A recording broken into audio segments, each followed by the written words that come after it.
Hey guys, Nikki here. Today I'm doing a book review, The Tattooist of Auschwitz by Heather Morris. I just finished this book yesterday. I listened to the audiobook. I have a lot of thoughts on this story. First off, I want to say that I gave it 5 stars. I don't really know what I was expecting going into reading this. I know a lot of people had reviewed the book that they didn't really care for the writing, that the story was good, but the writing wasn't great.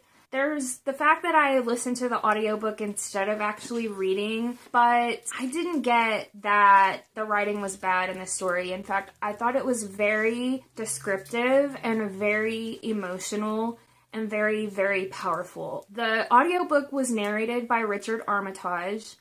And if you don't know who he is, he played Thorin Oakenshield in the Hobbit movies. He also narrates a few other audiobooks. He narrated a book that I read, or I listened to by Lauren Blakely recently, which was Wanderlust. And when I realized that he had narrated that book, I started looking for other books that maybe he narrated, and that's how I found this one. I'm really glad I picked this up because I don't think I would have otherwise. I just really got a lot out of this story. It follows a man named Lale. His name is actually Ludwig Sokolov, and I'm probably pronouncing that wrong.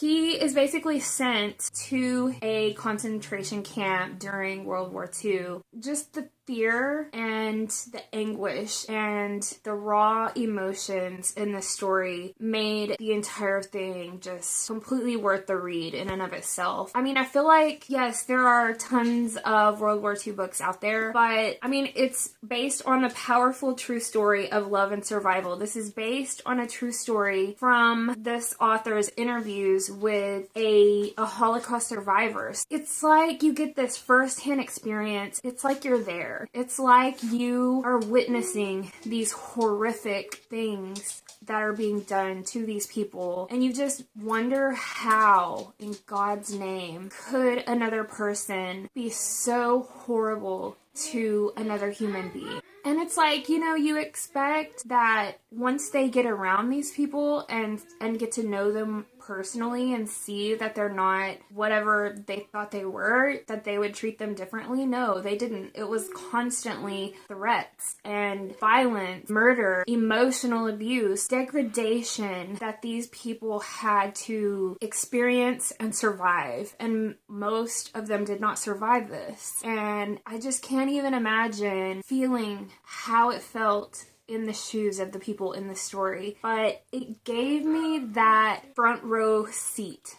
That's how it felt. Like I had a front row seat into this guy's life. And just the amount of degradation that these people had to endure. They had to shit in buckets. And they didn't get, you know, like there was one part in the beginning where it talked about how the men were all ushered in to shower together. And many of them were covering their genitals. They were humiliated at every turn and constantly intimidated. And you get that dialogue between the soldiers and the way that the prisoners wouldn't even look the people in the eyes. They would even tell them, don't look above the guy's boots. And there was a point at the end that literally gave me chills. It's not a spoiler because anybody who knows history knows how this all ended up, but there was a point towards the end where they saw the United States Air Force plane flying low overhead, and they were yelling and screaming and waving to this airplane pilot, drop the bombs.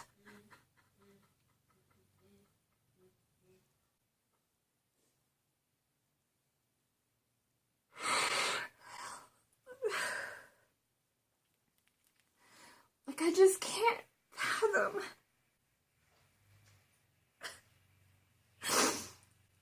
wanting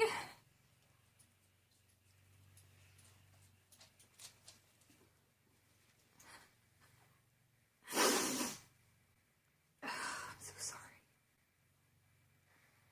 I just can't fathom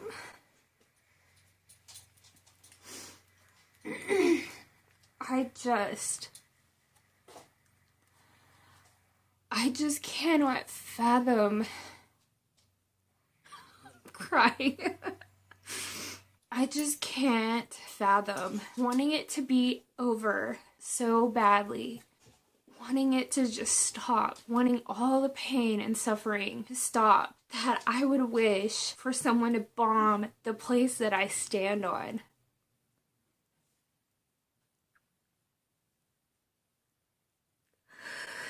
Oh, it was just powerful.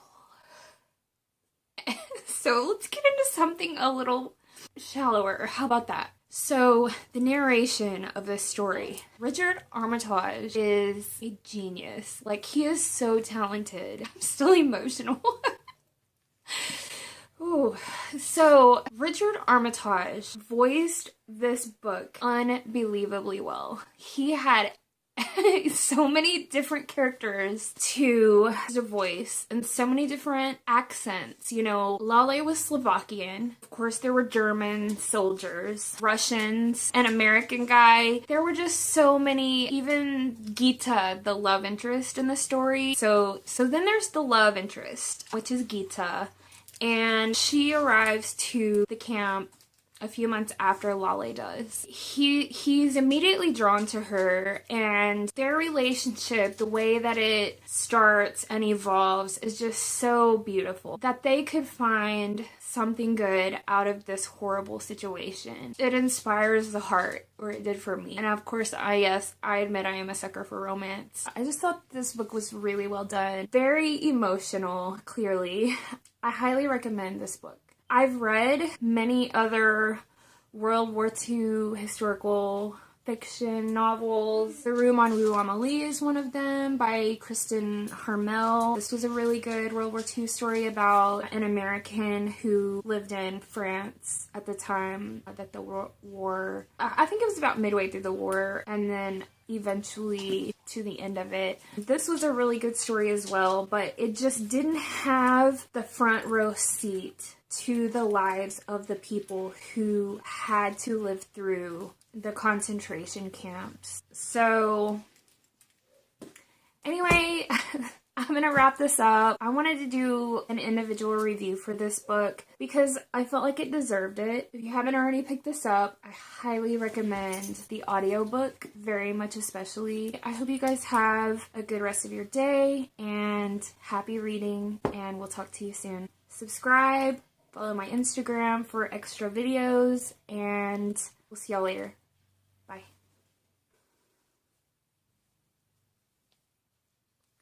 Dang it.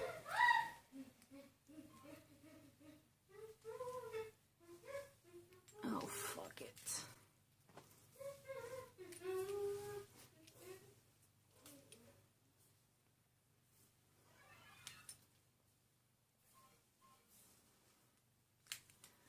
Sorry, I had to lose my hairpiece.